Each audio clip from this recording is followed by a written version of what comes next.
안녕하세요. 홍익대 건축학과 교수이자 건축가인 유현준입니다. 5년에 한 번씩 청와대의 주인이 바뀔 시기엔 청와대의 이목이 쏠리기 마련이죠. 청와대의 대표 건물인 본관부터 영빈관, 상춘제, 여민관 등을 둘러보면 마치 대한민국 근현대사 건축물들을 한 곳에 모아둔 박물관 같다는 생각이 드는데요. 건축가의 시선으로 청와대를 설명해 드리겠습니다. 영빈관부터 살펴보죠. 청와대에 국빈이 방문했을 때 오찬이나 만찬 등 공식 행사가 열리는 곳입니다. 외경을 보면 굉장히 현대식 건물로 보이지만 실제로는 1978년에 지어진 건물입니다.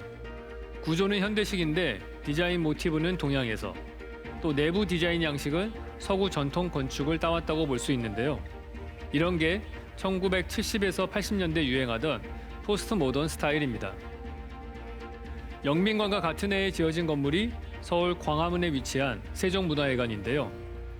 전면에 배치한 기둥 형식을 보면 영빈관과 비슷한 느낌이죠.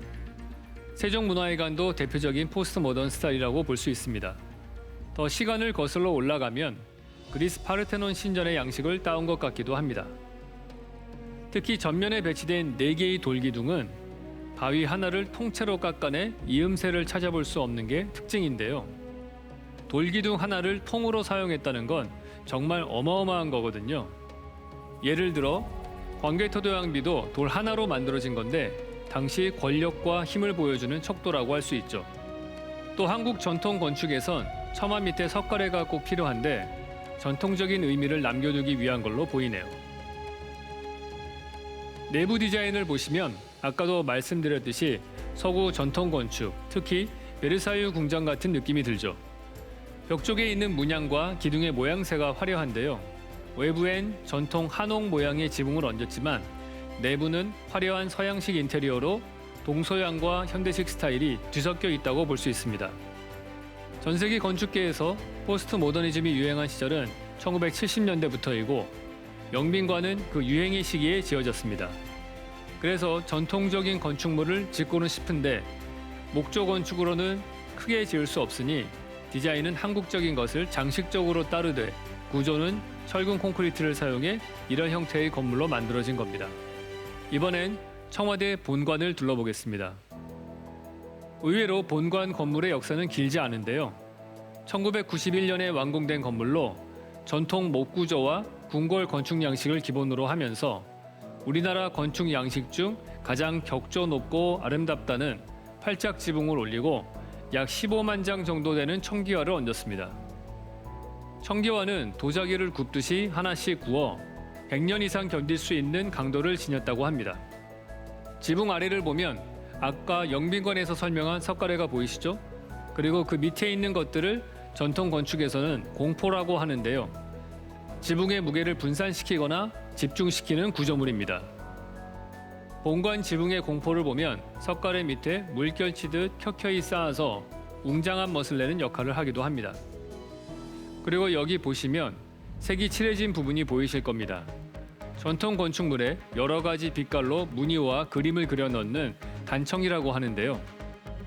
바깥 경치와 연결돼 보이게 청색, 적색, 황색, 백색, 흑색을 기본으로 자연의 색을 씁니다. 그런데 청와대 단청의 색깔은 좀 특이하죠. 전통적으로 쓰이는 단청색 중 붉은색이 안 보이는데요. 푸른 기와와 보색 관계인 붉은색을 뺀 것으로 보입니다. 전통 기와 색깔은 무채색인 짙은 회색이어서 화려한 단청이 문제가 되지 않지만 푸른 기와는 이 점을 고려해야 했던 것 같습니다. 본관은 앞서 보신 영빈관과 스케일부터 다른데요. 본관 1층에 들어서면 양쪽으로 웅장한 기둥이 서 있고요. 일반적인 건물의 복도보다 폭이 훨씬 넓고 천장도 높아 대통령의 권위와 힘을 보여주는 공간이라 할 수 있습니다.